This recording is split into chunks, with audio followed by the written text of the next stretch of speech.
Get up and get out. Get out. Get out. I have a question for you. Say Christ is Lord. Say Christ is Lord. Say it. You say Christ is Lord. Get out. Get out. Christ is Lord.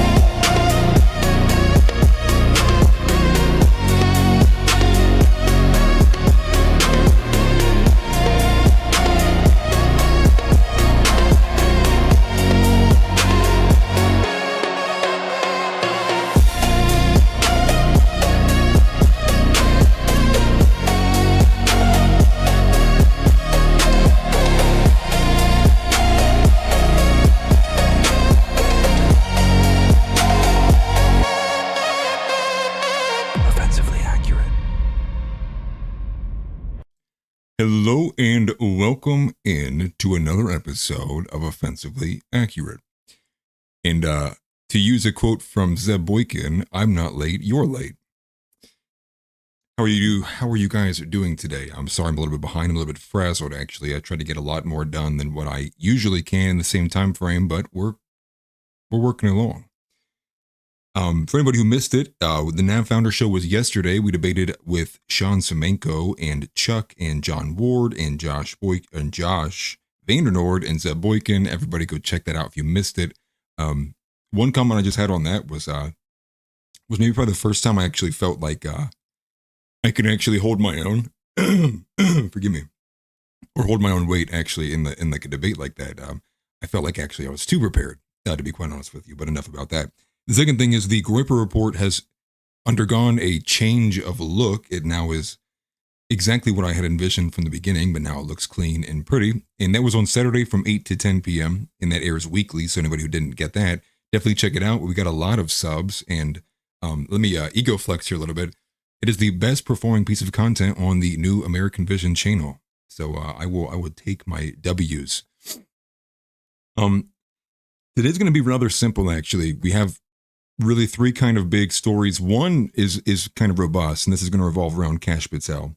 Kash Patel now has a numerous amount of scandals kind of simultaneously surrounding him. The latest is aggressive, but the latest actually is something that you would expect to see from a Democrat. The latest is something that you would expect to see from the deep state. The latest is something that you would expect to have seen from any prior administration. And I think that's kind of the notch above the belt here, which is the bigger takeaway is the fact that Kash Patel was the promise of something different, same way that Donald Trump was, but Kash Patel maybe in a smaller light being that for the FBI, the change of the guard there. And no, we actually are getting almost identical to previous scandals related to using government aircraft. In this case, it had been an FBI private jet, a $60 million one at that, so Kash Patel could see his girlfriend. And there's a bit more to it than that, but we also have a smaller one tucked in there that I think is more important as it pertains to Charlie Kirk. We'll cover all of that. And then a third story that I literally didn't even know about until I saw a tweet from Max Blumenthal, which I'm sure many of you might not have seen as well. So we'll take a look at that too from the AP. The bigger thing, probably the featured story of today, well, I guess two are kind of featured really, is Ben Shapiro's rage. And that is the fact that we are going to live react to Ben Shapiro's episode that I have not seen so far today that has gotten everyone's comment on. And this is basically just kind of Ben Shapiro's disavowal of Nick. It's kind of maybe the first spoken words I've seen from Ben Shapiro kind of directly addressing Groypers and the kind of current phenomenon. And it's kind of in lockstep with what we got from the Republican Jewish Coalition, right? The RJC, which is where you got all these clips from Mark Levin, I believe Ted Cruz, and Brandon Tatum of all people, who are basically screaming at the top of their heads and basically kind of showing off how desperate they are, that people are done with Israel. People are done with this organized Jewry that continues to push this issue when the American people don't want it. And so more on that, and that'll be a live react, and I'm sure that'll be fun for anyone who's not seen that. And then we will cover a couple updates on Charlie Kirk. There's two of them in particular I'd like to look at. Now, normally I've been staying away from this, but I think it's kind of gotten into my feed again since I did the debate and I covered a bit and was looking up information beforehand. And there's two of them, and both of them are from Project Constitution, which is an X account. There's a newer piece from Baron Coleman, and again, Baron Coleman is the podcaster, live streamer who had covered in real time the unique IP addresses that were searching these weird terms that were revolving around the case. And that would have been the previous judge, the current judge, and many other kind of smaller terms in there.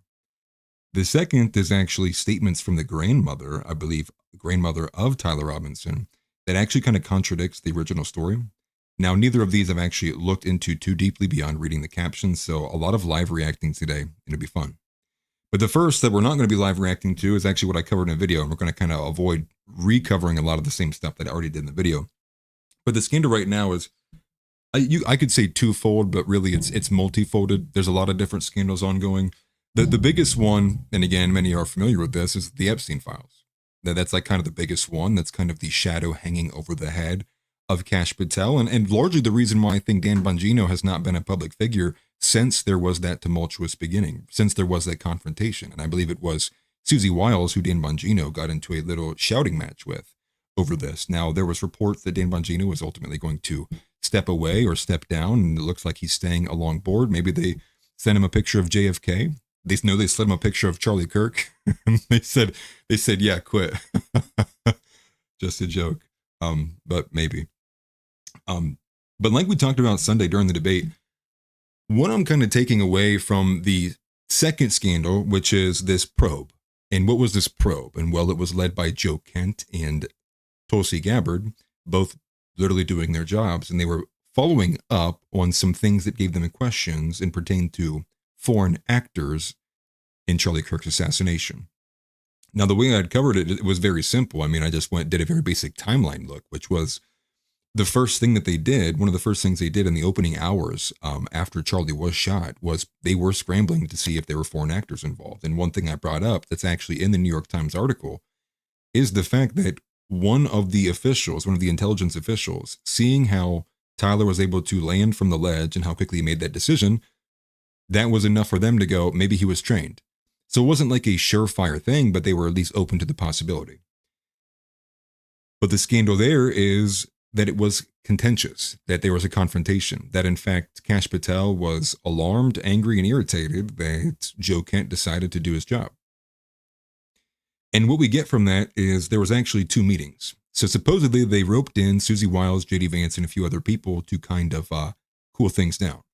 Now there's kind of two takeaways I have from that. Well, the first is that there was two meetings because the first one was literally so intense. It says it verbatim in the article. It was so tense that little was accomplished. So why would they be tense? So there's two things here.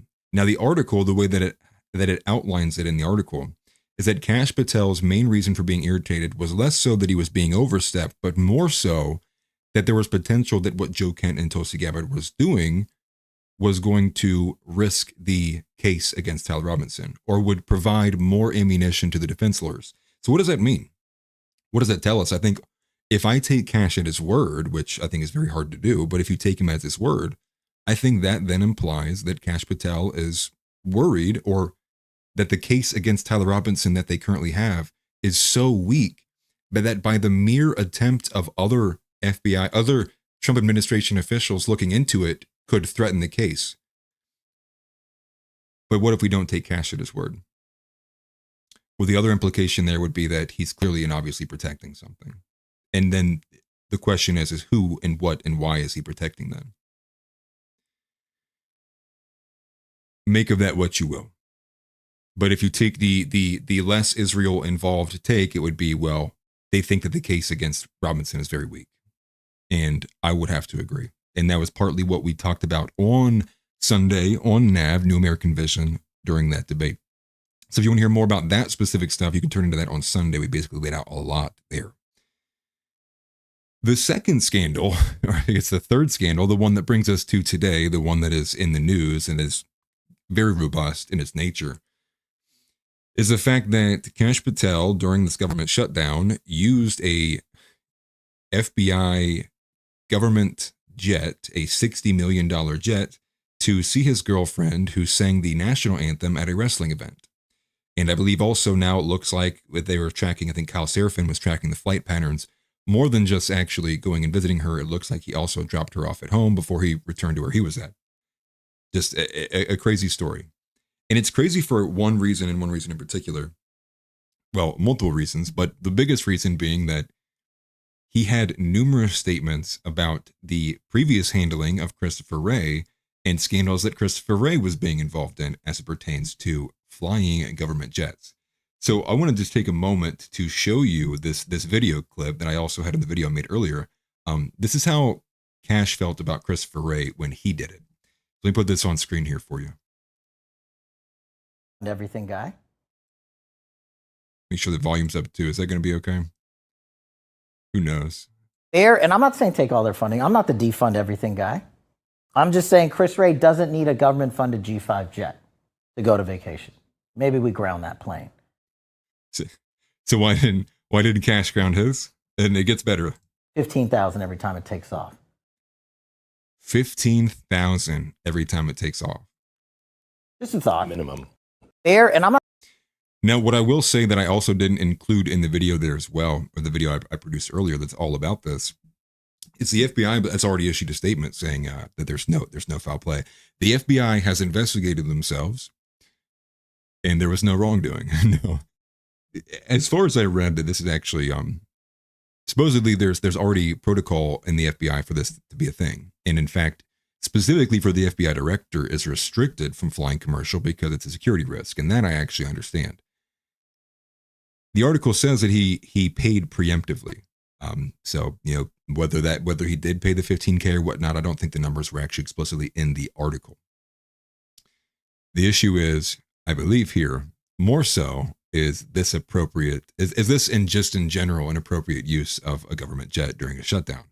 And Kyle Seraphin went into a bit more detail of kind of like the morality aspect of that, which is, the people fueling the plane, government workers, they're not being paid to go out there and do it because we're in the middle of a government shutdown. The people who are like staffing the plane, not getting paid. So the only person that's like actually benefiting from this and also getting a return on it is Kash Patel, which is, again, so make of that what you will, but more so it's kind of going the direction of who is this girlfriend though? And that's what we're going to explore a little bit because Sam Parker put a great couple of threads together, one a lot earlier than the one we'll look at more specifically. We're going to look at both, and we'll get to that here very, very soon. Before we get into much further, we actually need to look at Kash Patel's statement. This statement is just one of the most pathetic things I've read in my entire life, but here it is. And I want to save you as much as I possibly can, but here it is. Kash Patel says, I'm proud of the work of this FBI. We're taking violent criminals off the streets in record numbers, crushing the fentanyl crisis, dismantling cartels, saving children, hunting down terrorists, yada, yada, yada. Let me be clear. We will not be distracted by baseless rumors or the noise from uninformed internet anarchists in the fake news. Criticize me all you want, but going after all the people doing great work, my personal life, or those around me is a total disgrace. But here's the most important one, and I highlighted this in the video as well. He writes, the disgustingly baseless attacks against Alexis, a true patriot, and the woman I'm proud to call my partner in life are beyond pathetic. She is a rock-solid conservative and a country music sensation who has done more for this nation than most will in 10 lifetimes. I'm so blessed she's in my life. Now, I could care less about how much they want to, she wants to be a Taylor Swift wannabe and all that. And I think that's just easy hanging fruit for anybody in country. I think country is just trolling in general. I said this on the Grip Report. Like, I just think country music is a tell that you are gay. The part that really kind of bothers me is who has done more for this nation than most will in 10 lifetimes, which is insane. Right? Because singing like shitty country music and going and singing the national anthem at different venues, like that's giving back to your country. Like do I even need to say anything to that? And this is obviously Kash Patel in full SIP mode. I wouldn't expect an Indian to behave any differently, to be honest. But just aggressive though. Like the postman in my local neighborhood has done more for this country than his I don't even know what to call her because apparently they're suing people who call her certain names. So I'm going to just refrain calling his girlfriend. We'll get to the lawsuit here in a little bit. I'm kind of curious if I didn't go too far in my video. But that's the point here. And so I'll go back to the screen here. It gets community noted because no one's attacking Kash for his girlfriend. Now, some people are highlighting that, but more so, the pushback is coming from his usage of government funds to travel to her show, which I would argue is just a literal waste of government funds and taxpayer dollars on top of it. Which again, the contrast there is, I believe, the SNAP benefits were up today on November 3rd, but Kash Patel's flying around, Oh, that's right. Actually, that's actually a great point.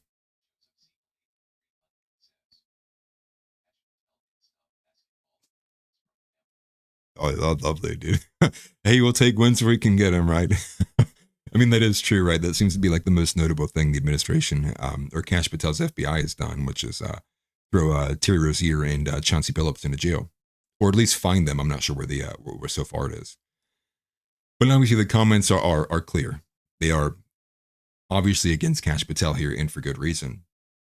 I just would have imagined, I think the better option for Kash would have just been to remain silent.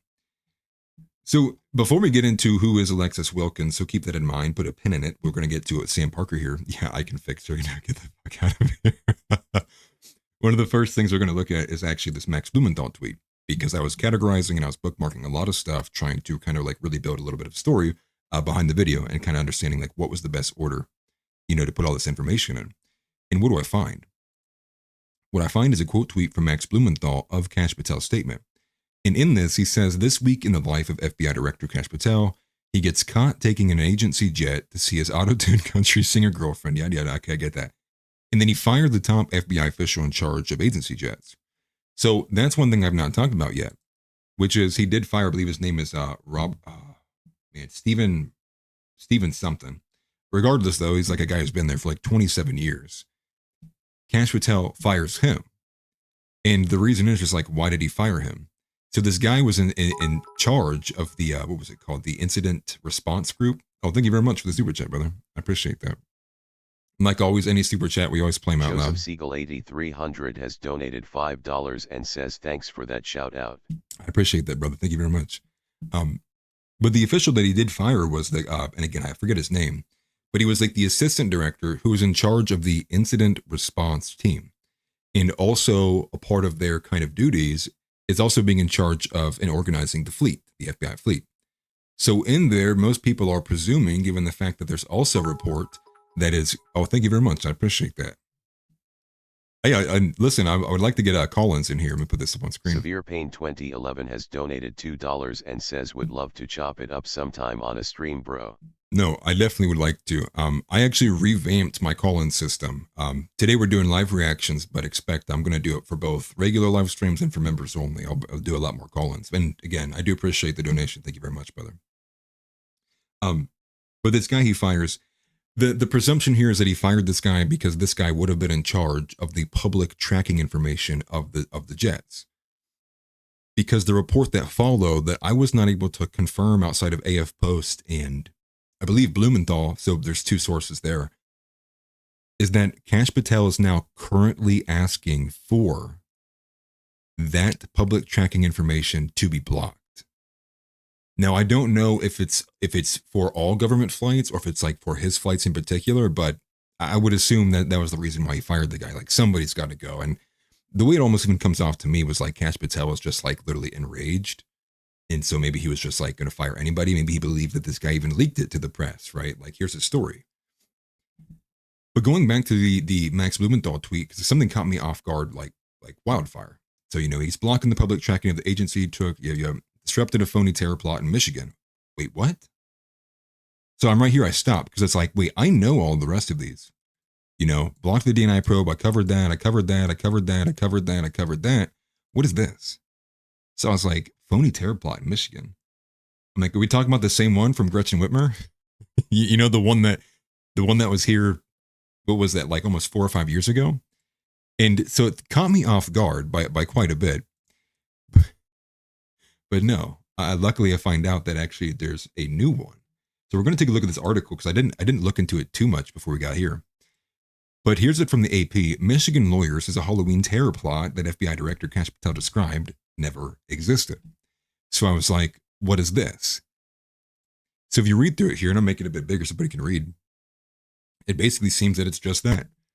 There's a Michigan defense lawyer that's disputing Kash Patel's allegations that his 20-year-old client and 4 other young suspects were planning to carry out a terror attack on Halloween weekend.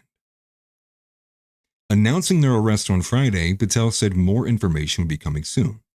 However, the FBI and Michigan authorities have offered few details about the case. Spokespersons for the state national FBI and the U.S. Attorney in Detroit did not immediately respond to messages Saturday. The investigation involved discussion in an online chat room involving at least some of the suspects who were taken into custody, according to 2 people briefed on the investigation who could not publicly discuss details. They spoke to the AP on condition of anonymity. The group allegedly discussed carrying out an attack around Halloween, referring to Pumpkin Day. According to one of the people, the other person briefed on the investigation confirmed that there had been a pumpkin reference.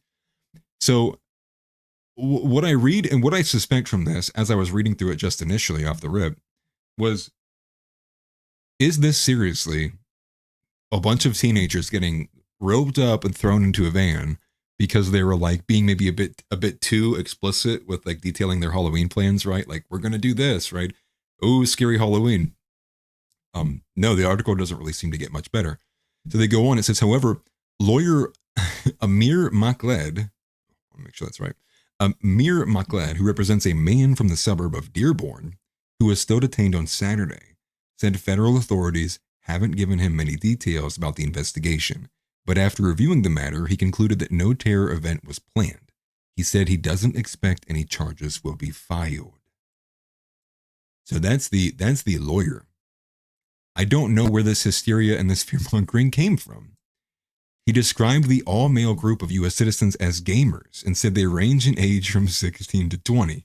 If these young men were on forums that they should not have been on or things of that nature, then we'll have to wait and see. But I don't believe that there's anything illegal about any of the activity that they were doing. And so supposedly this is all stemming from a post that he made on X. I guess I will take Max Blumenthal's word for it that it was a very bad moment or a very poor moment, if you will. So make of that what you will. So just throw that another little cherry on top of some other random shit Kash Patel is not doing right.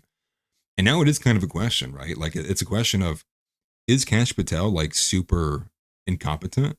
Like, is he, well, I mean, I know that he is, right? But the question is maybe how incompetent, or is there actual nefarious means behind this? Is there a specific reason as to why Kash Patel is carrying out certain actions? And what was curious, it's something that I didn't really notice much, but I heard quite a bit during the debate again on Sunday, was that it seems to some people that Trump is distancing himself from Kash.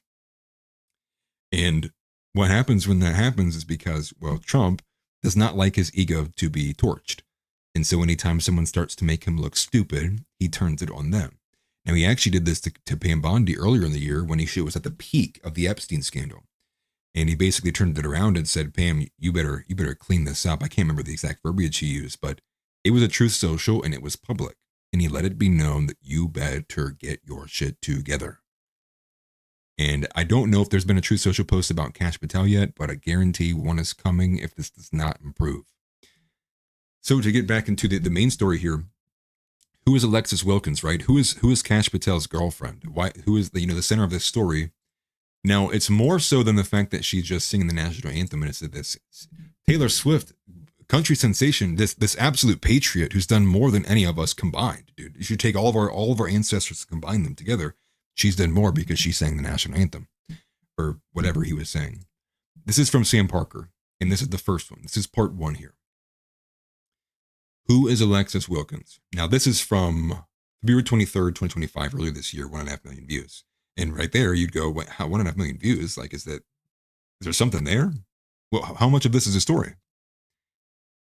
Alexis Wilkins was a devout 24-year-old Christian when she met Kash Patel, a 42-year-old Hindu Muslim, and started dating him. Now he's the FBI director.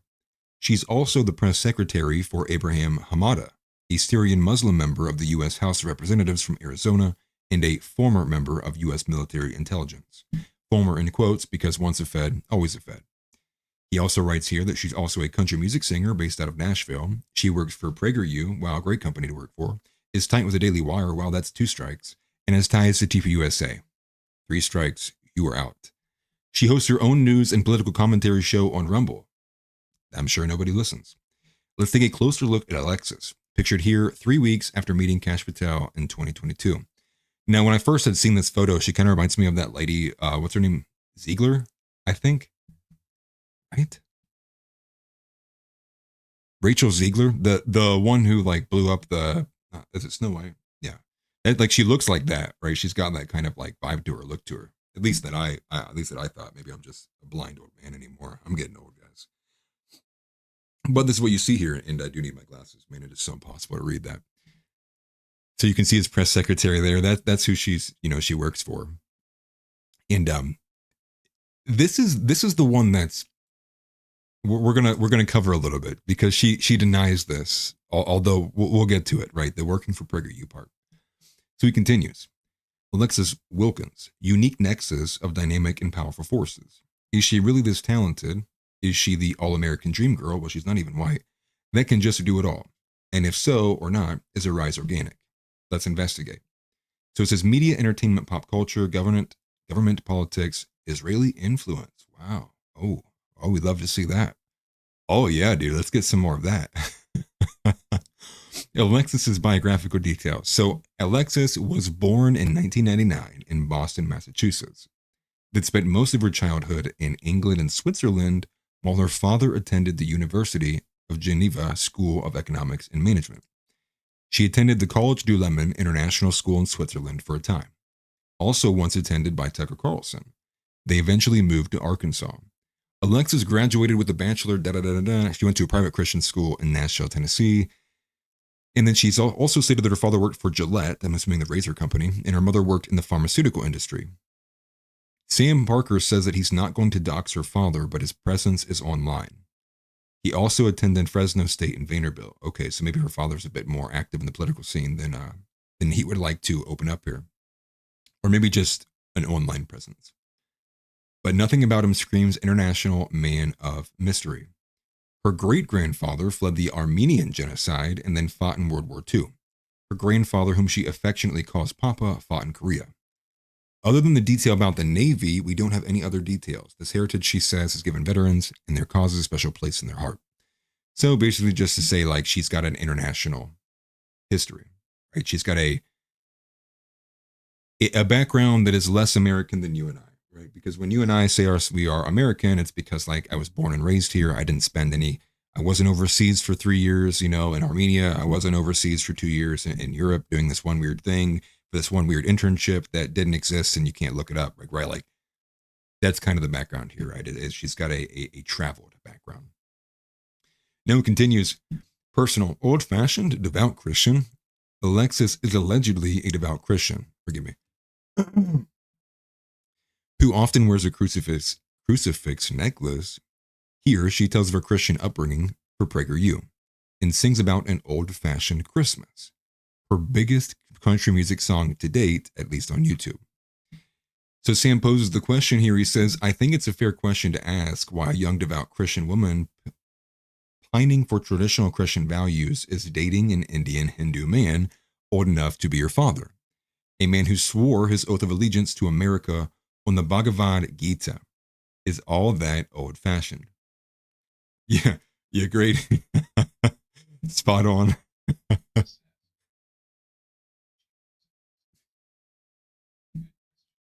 That's so accurate. That's so accurate. I don't know if the audio is playing that or not. But yeah, Amanda Cooper says, oh, well, she wears a crucifix necklace. She's certainly a good Christian. Right. And then it continues, Israeli influence on Alexis. So now we're going to get into why it's starting to matter here. As seen above, Alexis works for PragerU, which she proudly touts across her social media, and being in Nashville, the home of the Daily Wire.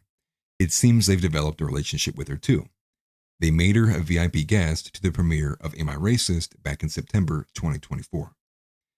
So connections to PragerU, and you can see that in her bio, PragerU contributor. This is her Instagram, PragerU contributor. Daily Wire photos. And then by Amanda Harding, but I don't see her in there. I don't know why he attached that. Maybe we'll look at this next one here. Oh, she showed up at the Daily Wire premiere. Okay, on her Instagram. That makes more sense. So I knew Sam Parker had the receipts. She writes, "Thank you for having me to the Daily Wire premiere. Congrats to the team. Great film with great commentary and necessary levity on the times." So she's clearly involved. So now we're getting up to where it catches up to today. So let me go to the part 2 that he revamped for this Kash Patel update here. So Kash Patel's actress girlfriend has recently claimed on Instagram that she doesn't work for a spy. So look at this. Let's look at this post here. Alexa Wilkins, I don't know where this is at. Maybe it's on X or Blue Threads or whatever that's called. "I do not work for a spy. The association you're making is awful and operative for Israel. See my other comment on this post. The accusation you're making here is actionable on the legal side of defamation," and she did carry that out. "And I'm absolutely not afraid to look into that. I do not work for PragerU." Okay. "I have made content for their platform, which is for the purpose of spreading educational videos to the youth." What? So we just saw that she has PragerU contributor in like all of her profiles. She makes content for PragerU, but she doesn't work for them. She's like, get it through your head. I work for them. I contribute to the network, but I don't work for them. Okay. All right. All right. Maybe this is just classic women speak, but doubtful. We continue on because why does it matter, PragerU? Why does it matter here? So PragerU, which you can see highlighted there, Unit 8200, because the CEO of PragerU and the host of Real Talk, Marissa Street, was born in LA and moved to Israel at a young age, where she completed her primary education and served in Military Intelligence Unit 8200 of the IDF. And the better point that he makes here is the fact that if you make it that far, if that is what you choose to do, you are made to basically swear an oath to pledge your life to Israel. This woman, Marissa Street, has forever sacrificed her ability to call herself an American citizen. I do not care what you think. That alone, all of this, you are not an American citizen, you are an Israeli citizen, and she better apply for Israeli citizenship because she's about to lose it. If I ever get power here in America, she's gone. Deported. Think. Get you out of here. So that brings us to the main accusation against Alexis Wilkins. And that is the fact, or the idea, that she is indeed a honeypot. This is what Kyle Seraphin is being sued for $5 million in damages for by Alexis Wilkins. Now, I had made a short note of the video we had covered from an attorney who also does, and his name is Steven, but he does a lot of gun tubing, a lot of, Second Amendment attorney stuff. And he made a short little video and posted it on his X, which is, no, like, this claim is bullshit. And largely because it fails to acknowledge that there were many people making that same claim months before Kyle Seraphin did. So to meet the burden or meet the criteria of fabrication would mean that Kyle Seraphin would have had to have been the first one to have made the claim, and then it would have proliferated from him to other people. Not that he simply picks up what other people had already been saying. So that case is just going to simply, it should fall apart on its face. She's just doing it because it's just a general toll of funds, and it just is annoying of a thing to deal with, and also it intimidates other people from saying the same thing. Ladies and gentlemen, that is Alexis Wilkins. And now she sings the national anthem at random country concerts, or in this case, I guess it was a wrestling event. I don't even know what wrestling event. And that was good enough for Kash Patel to basically pay $15,000 for. Right? Like, I mean, just at a certain point, you really can't make it up. And then I think you also tie all of this together and go back and look at the first scandal, which is, if it's not the first implication, which is that Kash is terrified that the prosecution is very weak against Tyler Robinson, thus it will be a bad look on him if Tyler Robinson is not convicted. The other implication there would be that there is clear and signed circumstantial evidence all throughout Kash Patel's recent ventures as the FBI director, but also his personal life with his girlfriend as well. A lot of things that point to a potential allegiance that is not yet known. So, again, make of that what you will. I'm not surprised by any stretch of the imagination whatsoever, and I'm just curious what comes from this. But again, overall, the bigger thing here is that obviously Kash Patel has been an absolute blunder. It has been one bad optical moment to the next every single day. And, I'll bring it up with Dan Bongino again. Like, I would have to imagine that Dan Bongino's not in public light, maybe because they paid him to not quit, because they don't want Dan Bongino going right back to his show on Rumble and telling people how he really feels. Whatever you think, I think it's overwhelming that it's definitely not the official narrative. The question is then is what is then synthetic about this? Right? Is the synthetic artificial aspect that they really don't know if it's Tyler Robinson and they're kind of fearful that they did pin it on the wrong guy, they closed the case a little too soon? Or is it what many people think, which is that Kash Patel basically is corrupted? He is a damaged product. He is in the pocket of not America. We'll leave it at that, I guess. And Bongino probably did sign an NDA. That's actually a good point. Jason M. Schmidt 622 says, Bongino most likely signed an NDA. Right. And I know that Ethnic alumnus says, Bongino is a huge Zionist. I don't think his betrayal is hard to figure out. Right. I guess because you would think if he is a Zionist, he'd be more than willing to help defend the Epstein stuff. Maybe this is more so, maybe it even is personal, right? But then I do think then the question has to be asked, like Dan Bongino, as soon as he was brought in, right, it was very public. It was extremely and overtly public when they brought Dan Bongino in, right? They hired him on the spot. And I think they basically like put a tweet out and then he responded like he was live on air and he's like, yeah, I'll take it. Then he was brought in very quickly. And the next thing you know, give it 2 weeks, he's in a shouting match with Susie Wiles because he didn't get the memo. He didn't get the memo. Who's really in charge here? Or maybe he did and he just wasn't aware of how far deep it went. Maybe he was like, oh man, maybe I am that guy. Moving on to the second story, Ben Shapiro's rage. Ben Shapiro's rage. And what is his rage exactly? So let's take a look at his tweet here because we're going to look at the quote tweet from Nick first. So Nick quotes it. He says, no to Ben Shapiro, no to the neocons, no to dual citizens, no to Benjamin Netanyahu, no to cancel culture, no to genocide and ethnic cleansing, no to the Christ-hating Talmud, no to Greater Israel, no to our Jewish oligarchy, America first, America forever. And he was responding to Ben Shapiro's tweet, which is like the exact opposite. And this is brutal. 15,000 responses, 10.9 million views, 30,000 likes. So it's obviously a highly engaged piece of content. Yeah, despite all his rage, he's still just a rat in the cage. Agreed.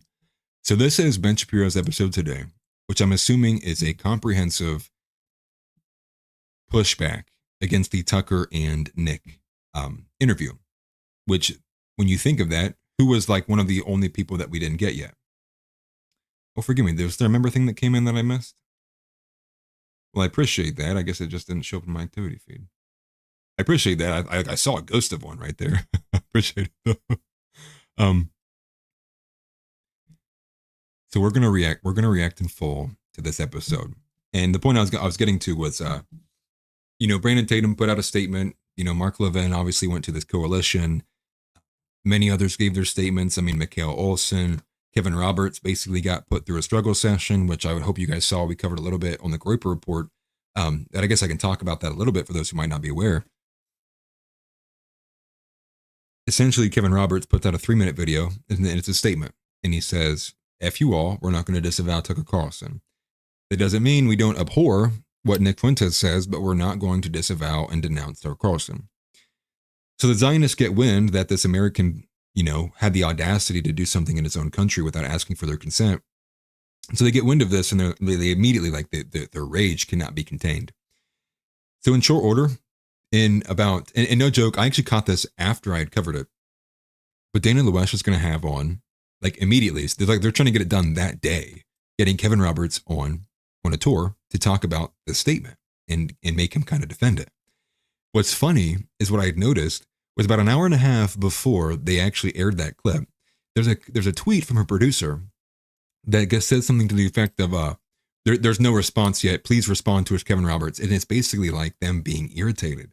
Like, we haven't heard from Kevin Roberts in an hour and a half. It looks like he might not be no-showing to answer for his statement.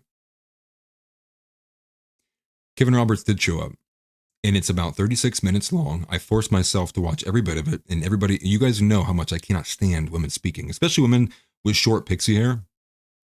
God, it's the worst. But I did, and it was a struggle session. It was repeatedly, over and over and over again, making him answer for why, right? Making him answer for, every single thing that Tucker had said, which is not the point of what he had said. And they even get to this point where they're even kind of massaging. Yeah, Kevin Roberts caved, if you didn't see that. Kevin Roberts caved hard. Not that he's going to disavow Tucker, but he put out this massive statement afterwards, an expanded statement on Nick Fuentes. And like all the reasons why I abhor Nick Fuentes, right? Like, whoa, like I couldn't read it because it looked like a woman wrote it. But he was listing out, his views on women and gave a reason why. His views on Hitler gave a reason why. His views on the Holocaust gave a reason why. His views on black people gave a reason why. But then around the 20-minute mark of this Dana Loesch interviewing, and her show's called The First, if you want to find it. Dana Loesch, The First, talking to Kevin Roberts, and there's right there in the middle, around the 20-minute mark, is her repeatedly jamming in.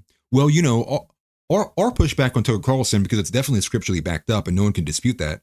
So why would you defend Tucker? Like throwing in all these like little jabs in there, and Kevin Roberts the whole time, like a good little dog. We're definitely going to reflect that in the updated statement. And there was he defended Tucker somewhat, but it was largely like, it was every moment Dana was using that and wielding it to seriously make Kevin answer for that. And basically get him into a position to say that, yeah, Nick is evil. And no, I have no problems with that. And then also getting him to say that, no, the Heritage Foundation would never host Nick. So we're not into canceling. We're not going to disavow or denounce people, or Tucker at least. But I will give a full disavow and denouncement of Nick, and we're also not going to platform him. It's like you have no principles at all. It became very weird. And it was like, Kevin, like, you're the president of this organization, are you not? Well, why does it make it feel, why does it, every one of your answers make me feel like Dana Loesch owns you? Is she your boss? Like, come on now. And, no, I see that's funny. No. Listen, it's more of a running joke. Betty Spaghetti. It's not that. Let me put that on screen, actually. I'll address that. Betty Spaghetti 7654 says, I liked and shared, but I'm kinda scared to type in chat now, haha. No, you don't have to be afraid. I will address women and men the same. It's more so, I'm irritated when women are saying things that are subversive, and when women are speaking just in general in politics from positions of authority. Not if you're commenting in here trying to give an opinion. Now, if it's stupid, I'll tell you it's stupid, and everyone in chat here knows that. But don't be afraid. And maybe you'll learn something too. Because I am infallible. Just kidding. I am literally just kidding. Don't worry about it. Continuing from there. This is the Ben Shapiro episode on that. And we're going to watch it in its full, well, as much as I can stomach from it. Because Ben was kind of the last person to circle the wagon and kind of show up on scene to give his full support here. Wicca, you have to DM me your beef with John Ward. I'm curious about that. But here we go. Let's put it on screen here. Ben Shapiro, and I apologize now for making you guys listen to Ben Shapiro, but I do think this is important to listen to. Because I would like to know, what is Ben Shapiro's arguments against what has been laid out? What is Ben Shapiro going to bring that's new to the table, that's not already been discussed? And quite frankly, I think nothing, but I'll give it a shot here. Hey, folks, I want to do something different on today's show. We're going to cover one topic in depth. That topic is, I think, the most important thing happening in the country. It was a hot topic last week, but I wanted to take some time to really gather my thoughts and speak on it in coherent fashion, holistic fashion. That topic is the fragmentation of the political right. That fragmentation is being caused purposefully by a splinter faction of people led by a young man named Nick Fuentes. They call themselves the Groypers. They are white supremacists. They hate women, Jews, Hindus, many types of Christians, brown people of a wide variety of backgrounds, blacks, America's foreign policy, and America's Constitution. I don't get why they keep pushing the white supremacist narrative. Like, I understand that it's effective, but at this point, with as many times as like Nick has disavowed it, and like obviously the Groypers are clearly, I mean, it's funny because the Groypers get attacked for not being far right enough. The Groypers get attacked for being not racially homogenous. The Groypers get attacked by much more further right, like the Wignet crowd. And it's like, it is very overtly disingenuous to not bring that up, as if Ben Shapiro doesn't realize there's groups further to the right than Nick. They just omit it. They admire Hitler and Stalin. And that splinter faction is now being facilitated and normalized within the mainstream Republican Party. The main agent in that normalization is Tucker Carlson, who is an intellectual coward, a dishonest interlocutor, and a terrible friend. And Tucker Carlson last week was aided, abetted, celebrated for normalizing Nazism within the Republican Party by the mainstay organization of the traditional right, the Heritage Foundation. It's insane because he pushed back on Nick on a lot of the racial stuff too, right? Like, again, no credibility to Tucker whatsoever. Now, before we explain what's been happening, let's make one thing clear. This is not about free speech or cancellation. It was never about free speech or cancellation. Free speech has a definition: the right to speak free of governmental coercion. I believe in it, of course. I've always defended it. Criticism of bad speech is, in fact, just a form of free speech. Cancellation also has a definition: the banning of particular people, including people like Nick Fuentes, from platforms like X or Facebook. I believe that Nick Fuentes is odious and despicable, but I've never called for his cancellation. And in fact, I've called for his restoration to those services, despite the fact that I think he's odious and despicable. It is not cancellation to draw moral lines between viewpoints. In fact, we used to call that one of the key aspects of conservatism. Everybody knows that Nick is blacklisted from Daily Wire. Nobody's buying it. It is not cancellation to refuse to signal boost Hitler's supporters like Nick Fuentes. It is not cancellation to criticize Tucker Carlson for rhetorically fluffing Nick Fuentes and other anti-American crackpots. It's not cancellation if you urge others to stop promoting those who rhetorically fluff Nazi apologists. Those are all elements of free speech. And anyone who says differently is lying to you, and lying for the most cynical reasons, to misdirect from their own defense of those Nazi apologists and their promoters. The issue here isn't that Tucker Carlson had Nick Fuentes on his show last week. He has every right to do that, of course. The issue here is that Tucker Carlson decided to normalize and fluff Nick Fuentes, and that the Heritage Foundation then decided to...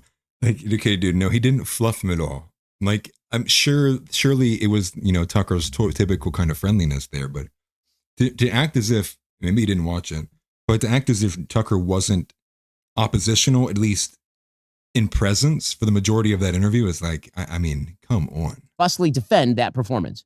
Those who criticize both Tucker and Heritage aren't canceling. They are quite properly drawing a moral line.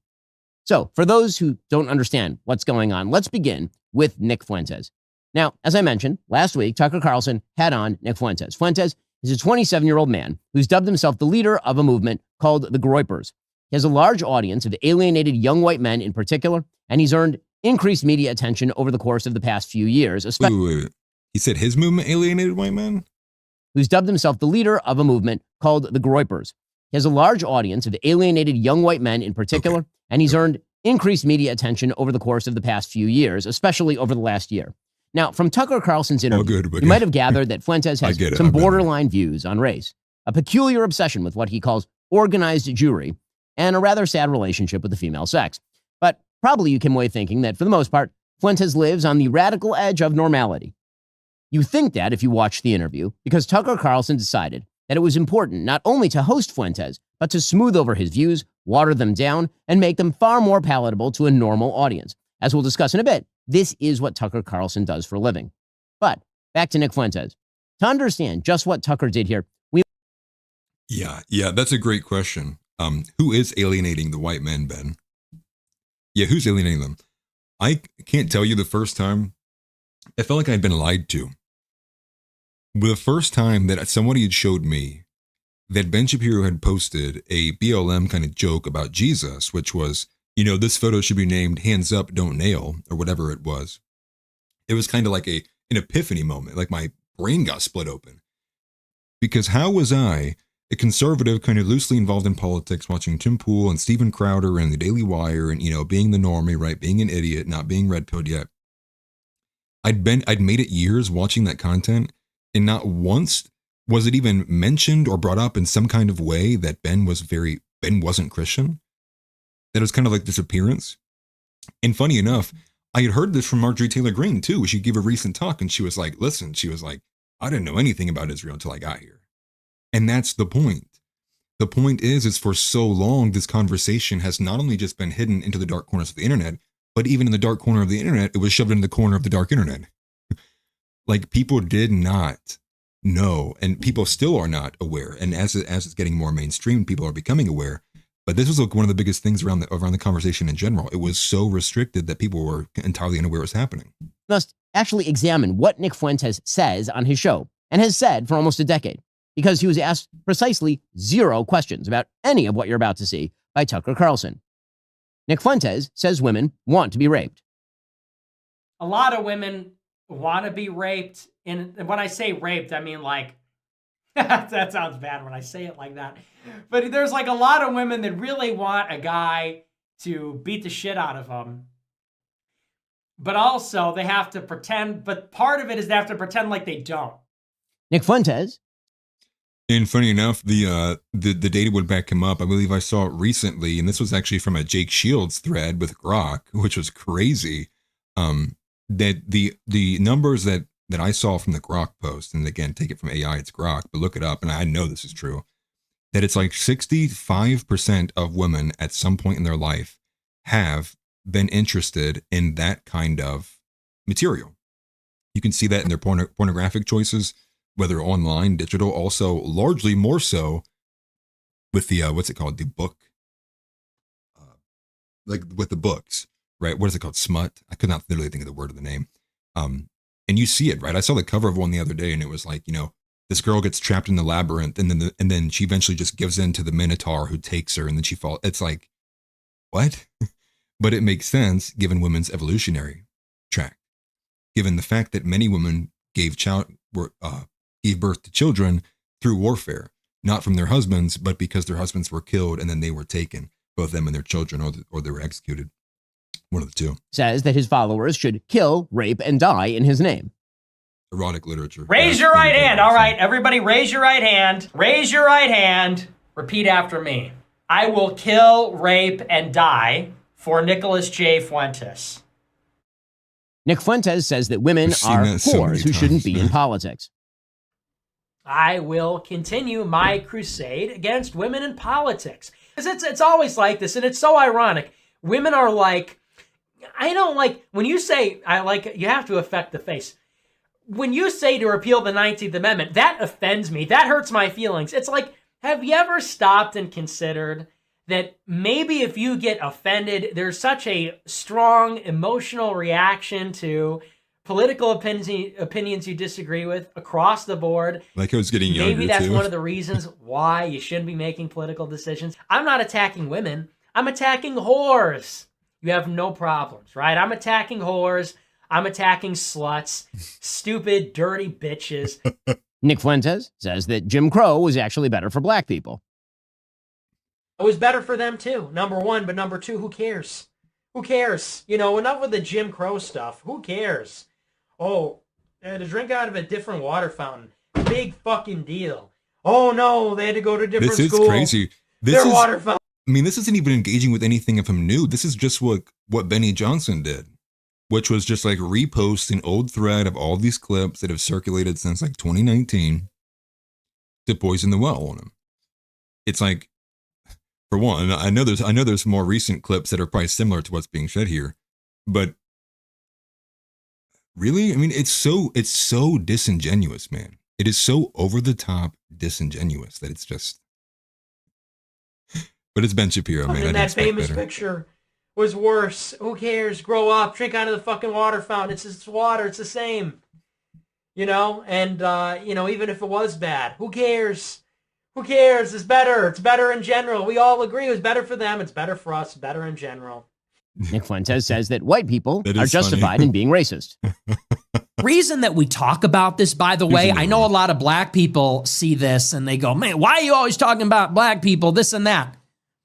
Because there just needs to be some shame here. Well, there's a few reasons. First, white people are every single bit justified in being racist. Every single bit. Going out of your way to avoid black people when you see them. Muted it. Nick Fuentes is a Hitler admirer and a Holocaust denier. Bro, Buddy, this is it's just Pure Nick's Friday. It greatest is clips, Hitler dude. Friday. With Ben Shapiro. Shut up.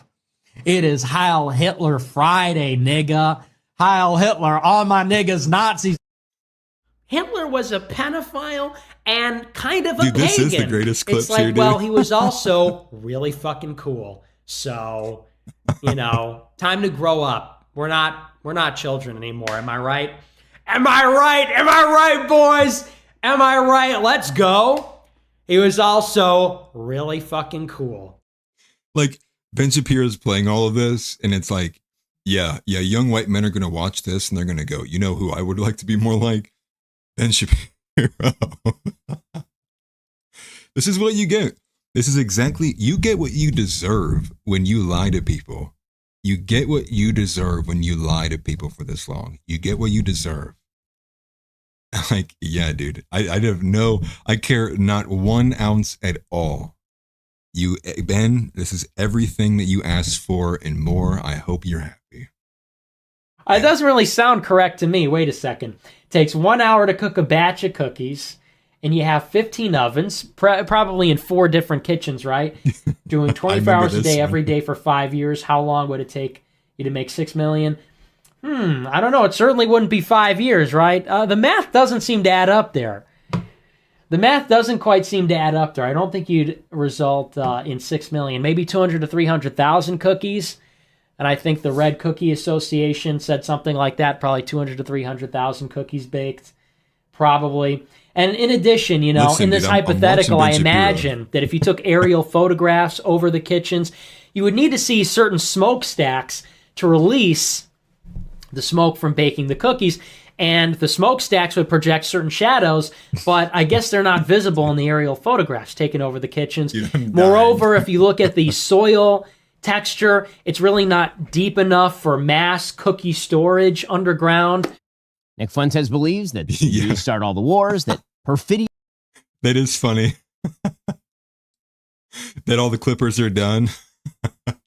Ben Shapiro just smoked them all with the greatest clip compilation ever. Yep. See ya Fuentes updates. See ya Kaiser. See ya Cayuga's Top Gal. See ya Charging. See ya Grimaldus. I think you said that one. Either Wave. Dude, there's so many now. There's some good ones. All right, Ben, what do you guys think? Jews in positions of power ought to be killed, and says the Jews are filth who have to be removed from the country. And once again, remember who is responsible for it all: the Jews. They are responsible for every war in the world. It's not even debatable at this point. This has nothing to do with oil. This has nothing to do with democracy. This has nothing to do with liberal internationalism. We are at war with Iran because they pose a threat to Israel's hegemony. That's why we're bombing their nukes, to pave the way for regime change so Israel can dominate the region, because that makes them the most powerful they can be. There is an occult element. Yeah, it's like I remember most of these. I don't think I've seen one yet I've not seen Specifically before. among the Jews. So many of the people that are perpetrating the lies and the destruction on the country, they are evildoers. They are people that worship false gods. They are people that practice magic or rituals or whatever. And more than anything, those people need to be, when we take power, they need to be given the death penalty. Straight up. Which I do agree. And this is, dude, I see this clip circulated all the time, and it's like, what you can't do is frame him literally explicitly saying, like, calling for justice, right? Like, if it is found that these people in these high up positions were doing treasonous things, well, what does our own law say about people who commit treason in this country? To use this as a clip as an attack against Nick is just, again, so disingenuous, dude. But yes, he does need to bring the mustache back, especially for me, because like I can't grow a mustache, dude. We're not a good one. Anyways. I'm far more concerned about that than I am about even non-white people or mass migration. These people that are communing with demons and engaging in this sort of witchcraft and stuff, and these people that are suppressing the name Christ and suppressing Christianity, they must be absolutely annihilated when we take power. This is God's country. This is Jesus' country. This is not the domain of atheists or devil worshippers or perfidious Jews. This is Christ's country. Amen. Josh Hammer and Mark. Amen. And let Ben never forget that, by the way. Ben Shapiro, you are in a Christian country. I know that you have tried your entire life to make it not so, but as long as we continue to fight against it, it will remain, as partial and as hollow as it is, a Christian country. You know, we're down to like, what, 7% real Christians, right? There's only 2% Wang halves left in the nation. Levin, fuck these people. Like, deeply, seriously. All real Americans, if you are a real American, if you were born in this country, I don't even care who you are, what you are. If you are a real American that loves this country, you have generations in this country, your family or you fought for this flag, fought for the Constitution, fought for our church, fought for our civilization. For all of you, I say about Josh Hammer and Mark Levin and Laura Loomer, fuck them. Fuck them. Deeply, seriously, get them the fuck out of our country. Oh, shit. Did you mention me? It should be mentioned. Damn. I need to stop skipping the super chat. Not every time. I've been watching more super chats since I've been doing the Kraper Report. Despises That's Donald cool, Trump and the MAGA movement as well. Fuck you. Fuck you. You suck. You are fat. You are a joke. You are stupid. You are not funny. You are not as smart as you think you are. You are, and honestly, and if you watch my show, you know I've been very critical. I've never been this far. This just goes to show this entire thing has been a scam. When we look back on the history of populism in America, we are going to look back on the MAGA movement as the biggest scam in American history. True. And the liberals were right. The MAGA supporters were had. They were. That's true. That's one thing that I think will definitely be true. I mean, just look at everything we covered about Kash Patel. Look at every single cabinet pick being an utter abysmal disaster. That was a great call, and I can't remember how long ago that was, but I think it was early on, like January, February, somewhere very early on. Yes, the MAGA was a scam, absolute scam, and we're going to be looking at the remnants of it to see if J.D. Vance will even be able to bring people back into the fray moving forward. So that right there is just a brief glimpse into the twisted mind of Nick Fuentes, and there's plenty more where that came from. Of course, hours of it per day, in fact. And there's no doubt that Nick Fuentes has a lot of play these days. That's because the left, by moving into a politics of anti-white, anti-Christian, anti-male identitarianism, created its bizarro mirror image, a white pseudo-Christian incel identitarian movement dedicated to destroying the institutions of... Is that why? Does he not like Nick as much? Really? Dude, I know you guys can't hear it because the TTS is coming out, but listening to the Microsoft say this chat out loud is so good. The TTS is on the other scene. I need to add it to this one. But I get that, this is part of the battle that I have inside that crowd. What I would say though, is we can win over John. We can still win people over. And that's kind of going to be my goal, right? I think ultimately, and I have some hope in Josh too. Josh is a pretty smart kid. That's the battle. It's going to be me fighting against Zeb for Nick supremacy. that'll be the main fight at NAV, right? New American Vision. And we're already having some, like, not even arguments, but we're already having like disagreements on certain things. It'll be cool to see it flourish because we'll probably actually have some more robust debates as time goes on. This country and replacing Americanism with something else. Nick Fuentes' philosophy is not fully formed, It's an incoherent stew of malignity. But that's where Tucker Carlson enters the story. Now, since his exit from Fox News in 2023, when, of course, he was a very, very popular host, Tucker Carlson has turned himself into a conspiracist and a crank and a pathological liar. Tucker excuses Vladimir Putin's murderous and barbarous reign. He has even become one of his most ardent defenders. It is so much nicer than any city in my country. I had no idea. My father spent a lot of time there in the 80s when he worked for the US government and barely had electricity. And now it is so much cleaner and safer and prettier aesthetically.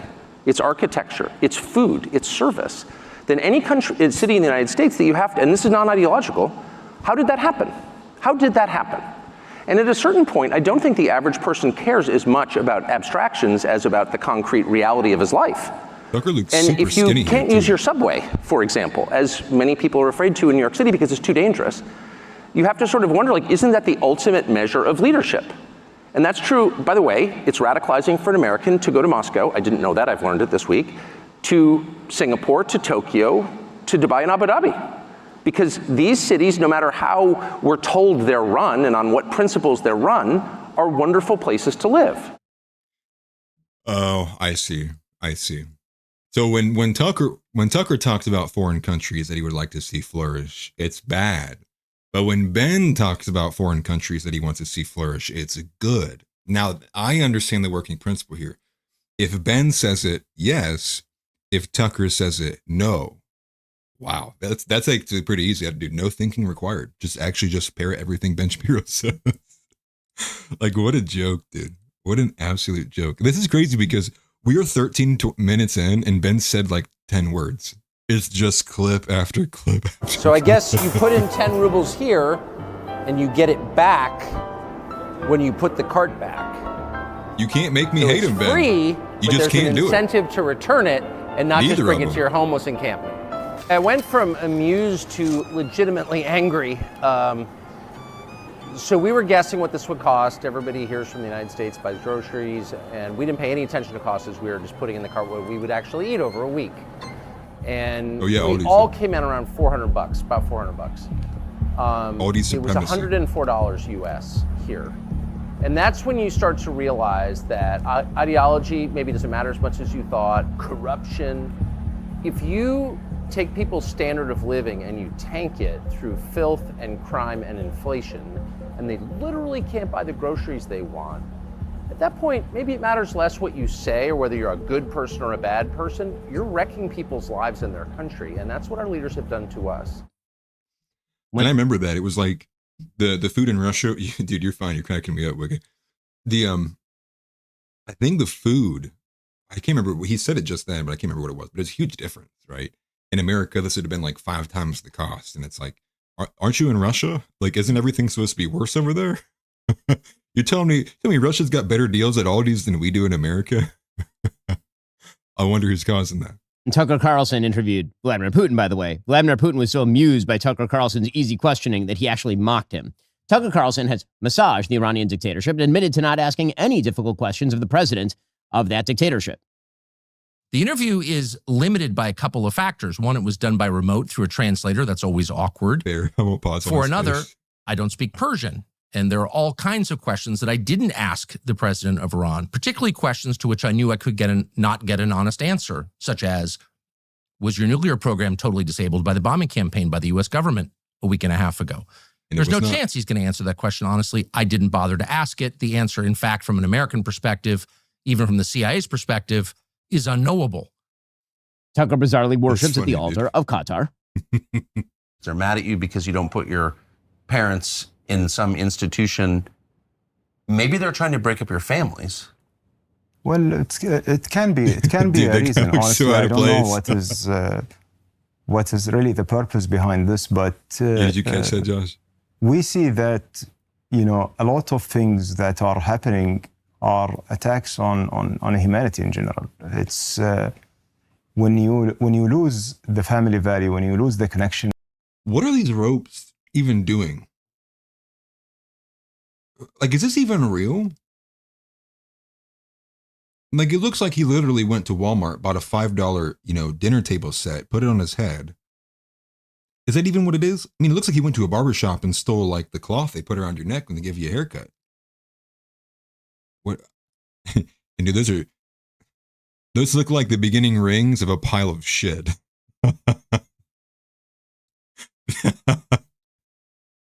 I'm not trying to. Yeah, this is probably the most rich guy in Qatar too.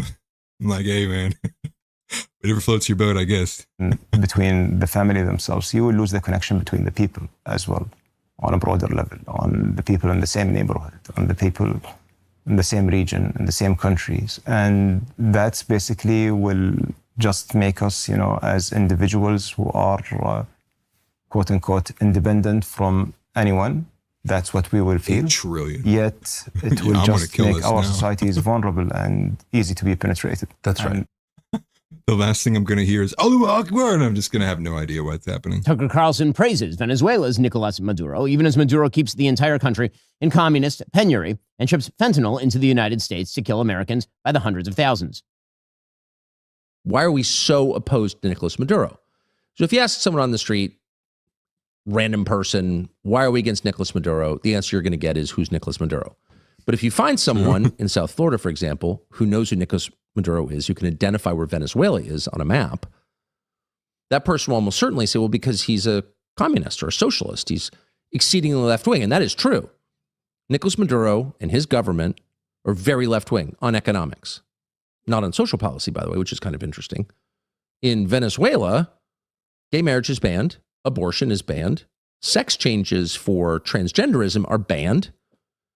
It's one of the very few countries in the entire hemisphere with those policies. It is on social policy, not defending the regime, just saying, one of the most conservative countries in North or South or Central America. Only El Salvador really comes close. Was Ben mad that Tucker didn't lie about Venezuela? Like, what was that clip for? Was that to show that Tucker didn't toe the line then and say outright completely, say the line that the Trump administration would say, like he's a part of the children of the sun. He's the figurehead of Tren de Aragua. He's bringing the fentanyl into the country. And it's like, yeah, Tucker's not going to lie. These aren't even good Carlson clips. glosses Hamas, the genocidal jihadi group behind October 7th, as a political organization. You can't claim that they're in Hamas while simultaneously claiming that Hamas is a group of jihadis. They're Islamic extremists, which they also claim constantly, which I don't know if that's true, by the way. It seems more like a political organization, but whatever it is, they're telling us constantly they're Al-Qaeda. Tucker Carlson has attacked President Trump as a cover-up artist for sex trafficker Jeffrey Epstein on behalf of Israel and Mossad, making sure, of course, never to mention President Trump's name, because, of course, Tucker's a coward. And moreover, it's extremely obvious to anyone who watches that this guy had direct connections to a foreign government. When's Ben and no having one's Nick allowed on? to say that that foreign government is Israel because we have been somehow cowed into thinking that that's naughty. There is nothing wrong with saying that. There is nothing hateful about saying that.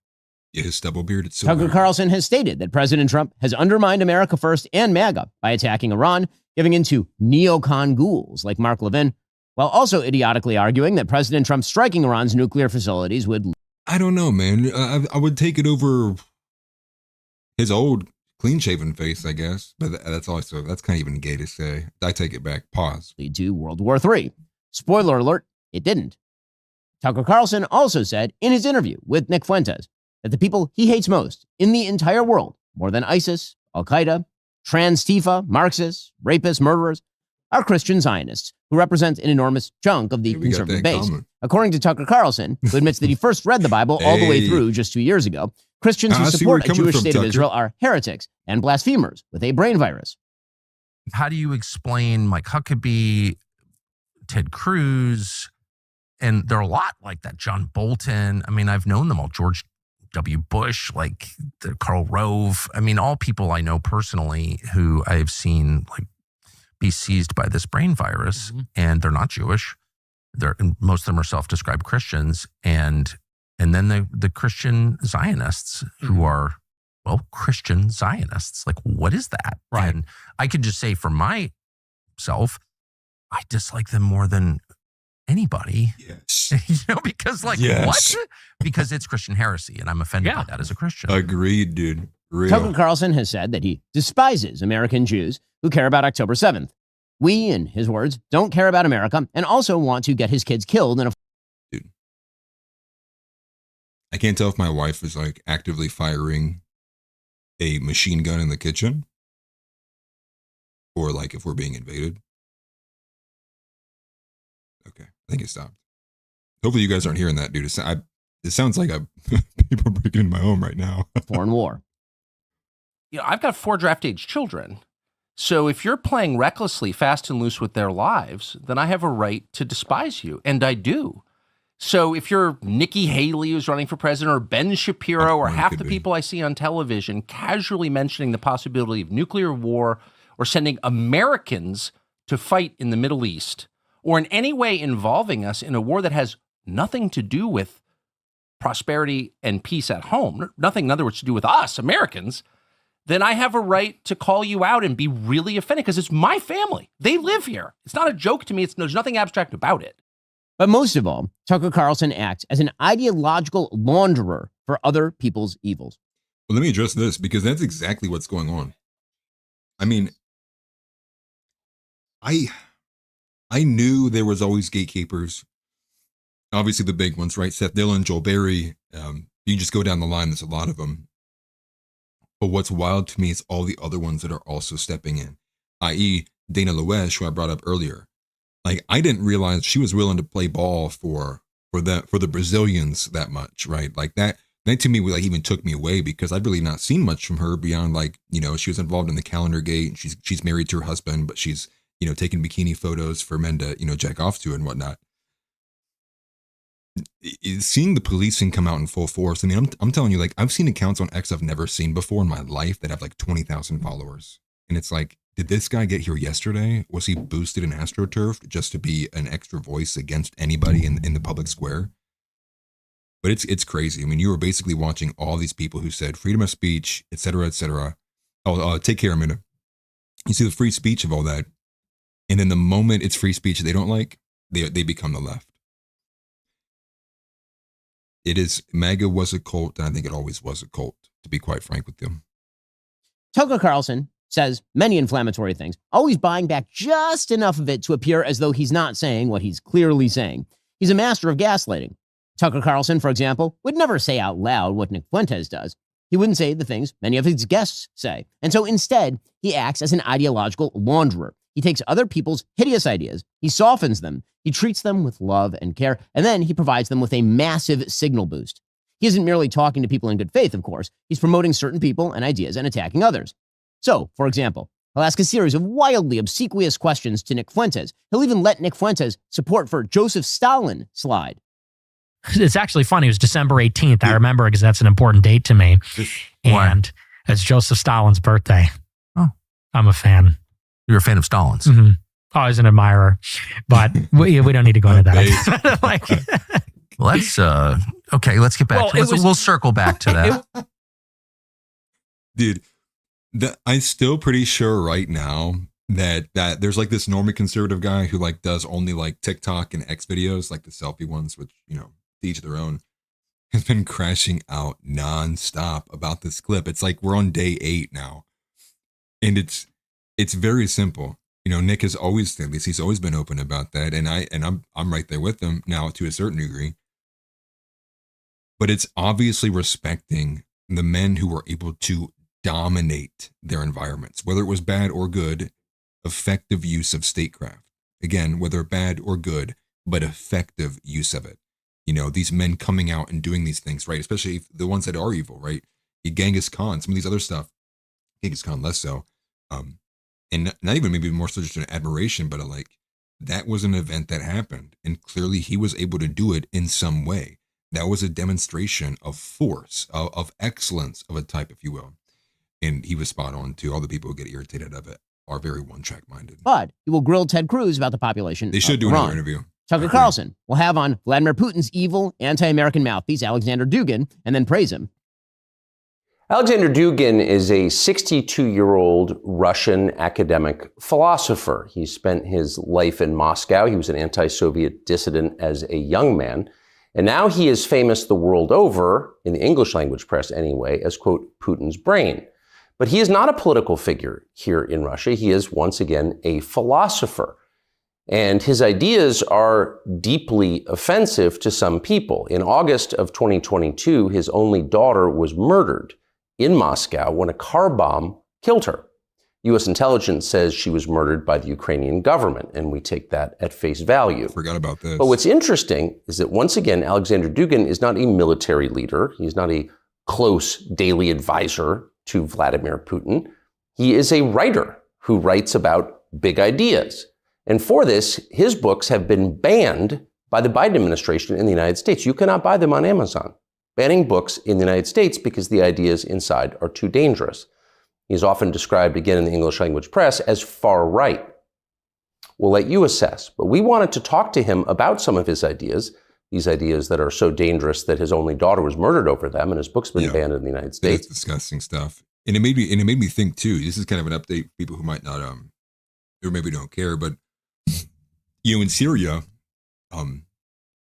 al-Assad, he escaped out of Syria when Syria fell, and he fled to Russia.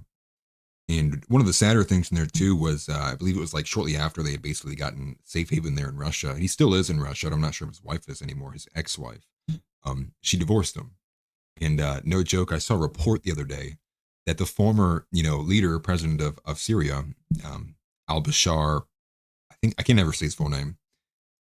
He's video gaming and just chilling, like living as a bachelor in Russia. It's like he just went back to the normal life. And it's like he got the good ending, He didn't get assassinated, but his character did. And like he might have lost some stuff, but it's like he's still kicking. He's probably having the best time of his life actually right now. Stress-free, no wife at home to yell at him for not having a job anymore. Like, what a life, man. Tucker Carlson will have on a Hitler-friendly pseudo-historian to minimize the Holocaust and blame Winston Churchill for World War II. And he will call him America's best and most honest historian. I thought Churchill was the chief villain of the Second World War. Now, he didn't kill the most people. He didn't commit the most atrocities. But I believe, and I think when you really get into it and tell the story right and don't leave anything out, you see that he was primarily responsible for that war becoming what it did, becoming something other than an invasion of Poland. Germany, look, they put themselves into a position, and Adolf Hitler's chiefly responsible for this, but his whole regime is responsible for it, that when they went into the East in 1941, they launched a war where they were completely unprepared to deal with the millions and millions of prisoners of war, of local political prisoners and so forth that they were going to have to handle. They went in with no plan for that. And they just threw these people into camps, and millions of people ended up dead there. And the thing with them too, actually, now, hindsight's 2020, obviously, but looking back, I think you could have told this was going to be the result of their cancellation attempt. They basically got not all of the horses in high order, but they got a lot of them after Tucker's interview with Martyr Made. And they couldn't even get Martyr Made to get canceled. Now, he was lesser known, so he took more of a brunt on it, but he defended himself pretty well. He's a smart guy. And I think now looking back, you could have looked at that and said, if they couldn't have canceled a singular guest who's much lesser known than like Nick and Tucker are, then obviously they were never going to be able to cancel Tucker and Nick. There's no way. And it's funny too, because they were trying for so long that you have Dave Smith writing articles in defense of them, other people coming out. And I do recommend, if people have not heard or listened to Martyr Made, definitely do so. I know they're super long and can be really pretty dry, but he does great work with his podcast, super long. And that is the pseudo-historian that Tucker Carlson has said is the best and most honest historian in America. Tucker Carlson will have on over and over a pro-Chinese propagandist who used global warming to promote global socialism, all in order to criticize Israel and hug China. Israel has run American foreign policy it doesn't fit the narrative in the Middle East for 30 years. That's how it works. This is actually the truth. If we drop our angst on big bad Russia, actually, we didn't have a chance to talk about it this time, maybe. Okay, so we've seen all these clips, okay? Like, I think I kind of get the point here. Is there a point where Ben just like actually says what he thinks? Or is it just like, look at bad, dude, it's the whole thing? It's the whole thing? Okay, here we go. Okay, so here's some statements here. I know you guys probably want to see the Nick clips. I want to make sure I don't run out of time. Go like right here. Like, what does Ben actually have to say? Wow, 4 minutes. 37 straight minutes of clips, and then Ben has 4 minutes to stay here. On Nick Fuentes and did not ask him a single question about any of this. He just brought him on to launder his ugly ideas and make him more popular. That doesn't seem quite like the act of a friend. Which, finally, brings us to the Heritage Foundation. Now, I have a long and admiring relationship with the Heritage Foundation. One of the very first outlets to pick up my syndicated column when I was 17 years old, 24 years ago, was townhall.com, then a property of the Heritage Foundation. I know most of the leadership very well, and I have for decades. I know Kevin Roberts, and I like him, and I'm grateful for his contributions to the conservative movement. Here it comes. If you're a regular watcher of this show, you can check the interview I did with Kevin on the release of his book just last December. Which is why what Kevin Roberts did last week is tragic and awful. He put out a statement that Heritage Foundation didn't just stand by Tucker Carlson. Kevin instead said openly and repeatedly that Tucker Carlson can do nothing, ever, that will sever his relationship with the conservative movement. He said that after and in defense of Tucker's glossing of Hitler defender Nick Fuentes. And he added that only members of the globalist class, direct quote, a venomous coalition, direct quote, subject to the dictates of someone else's agenda, direct quote, oppose Heritage's ongoing relationship with Tucker Carlson, which means that according to Kevin Roberts, apparently, anyone opposing the ongoing mainstreaming of Tucker Carlson is acting on behalf of a foreign power. Dude, for one, Tucker was already mainstream. And you see what I mean by that, right? Like, this is what I mean by the fact that Kevin Roberts, because he did not ask for, he didn't ask for Ben Shapiro and the Jewish Coalition's consent, but now he's getting lambasted for it. How dare an American citizen with his own company that he's a CEO of in his own country decide to put out a statement exercising his rights in his country? How dare Kevin? How dare he, Ben? How dare he be even 4% unaligned with what your positions are? Dude, he's insane. And look at this look, dude. Like dead, hollow inside. Just weird, man. It is. It's weird, creepy. Maybe he is gay. I don't know. He does kind of have that look, right? Like that kind of unique look of a gay guy. I don't know. I don't even want to think about it. Kevin's statement is a betrayal of the Heritage Foundation's history and principles, which is presumably why both Tucker Carlson and Nick Fuentes loved it. And that's a tragedy, because America needs a robust conservative organization based on principle and ideas, not personal loyalty to bad actors like Tucker Carlson. We need strong leaders in the conservative movement willing to speak out against the moral rot that threatens our future. Well, Nick is trying, Joel Webber is trying, I'm trying, New American Vision is trying, Stone Choir is trying. I mean, I could go down the list of a lot of guys who are trying but aren't being allowed, and for numerous reasons. For one, you have Ben Shapiro, Seth Dillon, and the entire organized jury that everybody talks about coming together and locking arms to make sure that we don't even get a chance, stumbling careers before they start. Dude, hell, at this point, I'm kind of curious if I haven't been looked at by the same group of people, then they go, maybe this guy is going to be too much of a threat at some point in time. The second element of that, too, is the women aspect of it, which is you have people coming out and saying, we are trying to lead, and then Ali Bestaki calls them misogynist and says, no, not like that. There is, and has been for quite some time, a groundswell effort from many other creators trying their hardest to do exactly that. But the reason why that doesn't fit is because that would be revolving around Christianity. That's not what Ben wants in this country, and we know that. Same thing for all the other Christian Zionists. They want a special version of it, a Schofield version of it, a dispensationalist view of it, a heretical view of it. I hope Kevin Roberts and Heritage show us that they can still be those leaders. But if not, we'll have to look elsewhere. So, why is all of this happening? Because, like the Democratic Party, the Republican Party is being eaten by its radicals. Many in the political class are too cowardly to stand up. Apparently, they're willing to play footsie with Groypers and hug Tucker Carlson out of fear of somehow losing support. They've been bamboozled by the lies of the X algorithm and the TikTok metrics. The left followed its radicals to electoral hell. Apparently, many on the right wish to do the same. Forget the morality, then, for just a moment. Let's be pragmatic. Here is the thing. Americans hate Nick Fuentes' philosophy. They think it's trash.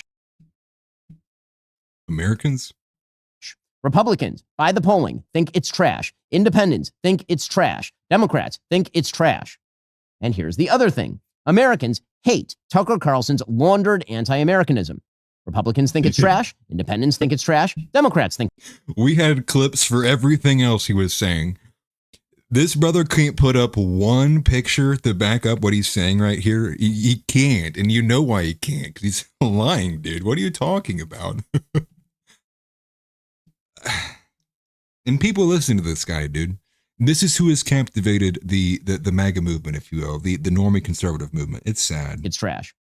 Americans are not pro-segregation, pro-rape, anti-woman, pro-child marriage, anti-black, anti-Jew, anti-Indian, anti-Latino, anti-Constitution, pro-Hitler nutjobs like Nick Fuentes. And Americans are not pro-Putin, pro-Iran, pro-China, pro-Venezuela, pro-Hamas, pro-Fuentes, pro-Tate idiots like Tucker Carlson. Oh, they're all They pro-Israel, hate actually. this vile garbage.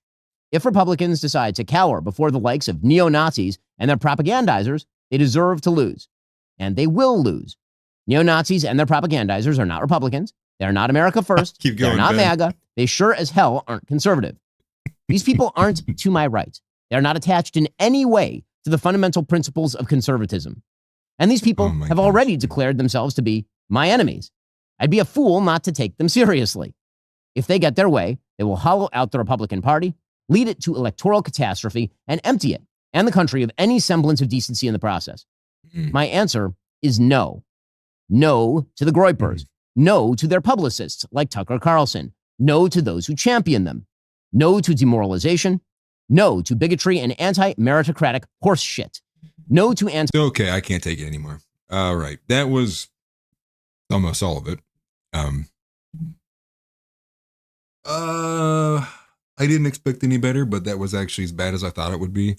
Kind of actually impressed that Ben Shapiro had waited that long to come out with a statement to rebuke it.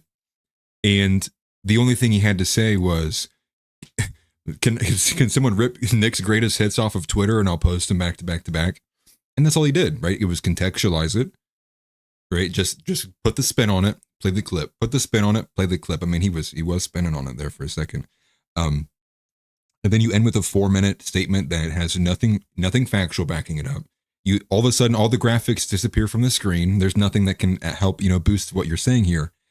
And you straight up just lie. You straight up just lie. The phenomena of Nick becoming mainstream. How can you tangle with that in any other way besides the reality that nearly every censorship mechanism has been installed on this kid and he beat it. He beat the case, right? And now that he broke that firewall, which I think is what the Atlantic wrote, the firewall is crumbling around him, and it is. I mean, he is now mainstream. Your argument to that is people don't want it. It's like my brother in Christ. I wish I could say that about Ben. People have gone out of their way to find clips of this kid, going out of their way to find, like me back in the day, like still kind of small channels that'll cover Nick, like going out of their way to find him on Rumble, going out of their way to have him on Rumble, to see these things, finding where these clips are at, seeing this older content. And his argument is that people don't support it. They are so afraid. Ben is so afraid, and it is absolutely glorious. I can feel it. Sorry, that's a little aggressive. I can feel it. But that was good. And I only have 2 more things for you guys. I know that's kind of a bunch of hard segues from a few different things, but just wanted to make sure I did cover that and see that. The last thing is just 2 kind of updates. Again, hard segue back into Charlie Kirk. And just 2 videos, and we'll watch them real quickly. And they're both from Project Constitution. This first one got my attention because it is breaking. Erica Kirk is getting briefed by the prosecution in the Tyler Robinson case. We want 3. That's funny. She isn't even a witness. Now, I'm not going to read all of this to you, but I will say this individual right here is, again, that is Baron Coleman. So shout out to Real Baron Pod. That's his account, or the podcast account. And supposedly what he finds here is that Erica Kirk let it loose that she's being briefed by the prosecution. which then begs the question, so is she now a witness, or she shouldn't be a witness? What's going on here? So let's just take a listen to this. And I've not seen this at all, so we reacted to it in real time here. Tell me what it is, Baron. I want to raise a question about the propriety of the way the FBI is approaching this case. For example, is the prosecution briefing Erica Kirk on the case against Tyler Robinson? I don't even know that she'd be considered a witness. Think about it. She wasn't there.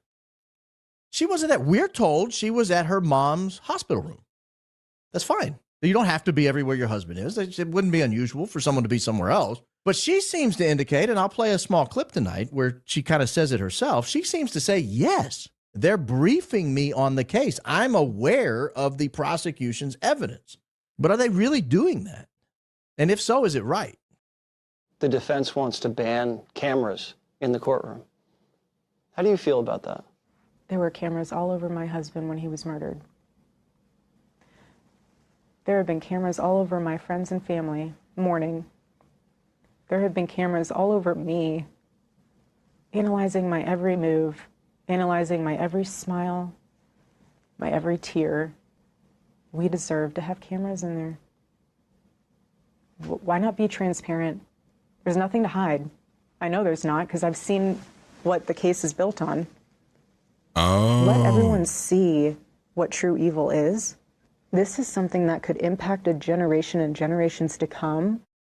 I've seen what the case is built on. Nah, I guess I could see that being... I is kind of curious. I mean, is that just like her general take, just from just reading like the articles and following along like we are, like with the TPUSA guys, or was that or was that an admission of like she is talking to prosecution? You could probably go both ways there, but yeah. The tears and stuff, it's the same thing. It's the same dabbing on the side, the same dabbing. Like full-blown makeup on. Just, I know. It's terrible optics, dude. It's so bad. And it's even more cringe when all of these MAGA plan trusters are coming out and saying, yeah, anybody saying anything about Erica Kirk is just as bad as a leftist. Yeah, go trust the plan some more, you absolute cuck. And then the second thing is from Jesse on Fire. Now, I'm loosely familiar actually with Jesse on Fire. I've seen some of his videos before. He had a great one, Jesse on Fire. You might know him from YouTube. I think he's more commonly known on YouTube actually. Does Jesse stand with Israel? I wasn't too familiar with who he actually is. But the video I'd seen previously from Jesse on Fire was he covered like the bomb the bombs in Russia and a bit of like the Ukraine stuff in terms of the long range ballistic missiles. And I thought his coverage on that was pretty solid. But if he's retarded, then I would take chat's word for it. But this is what he's covering. You might not even watch the full thing. But what he has here is that Tyler Robinson's family breaks silence and the official story implodes. Now, I don't know if that seems to be a bit of clickbaity. But it's apparently his grandmother came out with statements that's kind of contradictory to what we had in the charging document and in the original official narrative. So let's take a listen. Tyler Robinson's grandma reveals her theory why he's innocent and why the FBI has the wrong man. Charlie Kirk's alleged assassin's grandmother broke her silence about her grandson's arrest while divulging details about her family's political affiliations. Okay? So the grandmother of Charlie Kirk's suspected shooter broke her silence about the 22-year-old's arrest, declared she is dubious of the charges levied against him. Debbie Robinson, 69, of Washington, Utah, told the Daily Mail that she is skeptical that Tyler Robinson is capable of committing murder. Contrasting reports from authorities about Tyler Robinson becoming more political in recent years, she described her grandson as a shy young man who never discussed politics. Now, here's an interesting point. The grandmother... Okay, that's the first one. Okay. So I actually read the charging document a couple of days ago. I read it from start to finish. It's like 10 pages long. And once you get past through like all the different charges, it actually tells you like why, the reasons for like the probable cause for like the different ones. And that was one thing that's in there. It is in the charging document, like verbatim, that statements from the family, I don't know if they had said implied or explicit, but they had said that Tyler's political leanings had become much more vocally pro-gay and pro-trans. I think it's the language they use. And so here's from the grandma, but again, there's also an argument there too, which is like, was he really his full true self around his grandma, or was he more kind of like the kid he used to be, like when he was growing up, probably when he saw grandma more? I think there's an argument in there. Mother was under the impression that Tyler had no experience shooting guns, though there is photographic evidence of him holding a M2 Browning 50 caliber machine gun on Facebook. Okay. Oh, okay. That's great. That's great information. Hang on for a second. Let me take a look at that picture. Okay. So no. Yeah, that looks like he was probably really shooting that. Like that looks like it's definitely not at some kind of military show, given the fact that you have chairs in front of the firing line. If this was him shooting it, and he's sitting on asphalt. Okay. Obviously, he was not firing that gun. Okay. If that's your big gotcha, again, this is why you have journalists who have never had any experience shooting anything, talking nonsense out of their eyeballs. Okay. Like, what are you talking about? Funny. You really think this is evidence that he shoots guns? Come on, dude. Obviously, he's just, I'm not saying he's never shot a gun. That's fair, but like if that's the photo they're going to use, that is not evidence that he shot a gun. She said, I don't think he's ever shot a gun, to tell the truth. He doesn't hunt. He's never liked anything like that. I know he doesn't own any guns. There's just no way he could have been that good of a shot. And so that's the thing, right? Isn't the argument, though, was that he used his grandfather's gun. So the grandma just said he doesn't own any guns. Okay? The grandma, Tyler Robinson's grandmother, she is the mother of the father. Okay? She's like her son is supposedly the one who gave Tyler Robinson his grandfather's rifle. Do you get it? Okay? That's why this is so critical. The story is that it was his grandfather's rifle.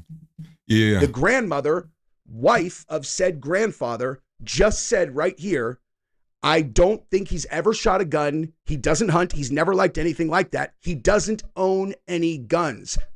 The thing is, though, it does say verbatim in the charging document that once the father became aware, so Tyler Robinson's father became aware of what happened after the mother contacted him, and then the father also agreed that from what he had seen, it did also seem like it could potentially be their son because it looked like him. And then from there, it said the father actually texted Tyler asking Tyler to send him a photo of the rifle, meaning that the dad would have been aware, or if that's the story, the dad would have been aware that Tyler was already in possession of it. And that's according to the charging document. There's just no way he could have been that good of a shot. So you got the neighbor, never would have recognized him, and now you have the grandmother being like, yeah, he doesn't even own a rifle. And you're like, I thought it was your husband's rifle. The ads are so excessive on this thing, okay. Too. The grandmother said she is unaware of any mental health. No, I completely agree, Tix. I'm going to switch it here so the TTS works. I'll go back to the video. Says, grandparent stuff can be real iffy though. Not saying she's wrong or anything. And that's what I was getting at, which is like, was Tyler always like, oh, forgive me. Was Tyler always a different person around his grandparents, right? Like, even for me, it's like, I'm not going to be as vulgar as around even my own parents as I am my grandparents. And then vice versa. I'm obviously a lot more vulgar on my wife than I am my own parents, etc. Why TTS on? Because I get lonely and I like hearing the robot talk to me instead of just me talking to myself constantly. But here's the rest of it. Struggles that Tyler could have, and is skeptical that he is even capable of violence. He's a wonderful child. There's no way that he could have done anything like that. I would cross my heart and promise that there is absolutely no way. He has never even gotten in trouble in his entire life. He's just a very shy, good kid who maybe got turned out by a violent, schizophrenic, trans radical and then set up for this crime. Although that wouldn't explain how Tyler Robinson's family could be in any way like associated with the official story. I can't make heads or tails of all of this. I don't know what's going on.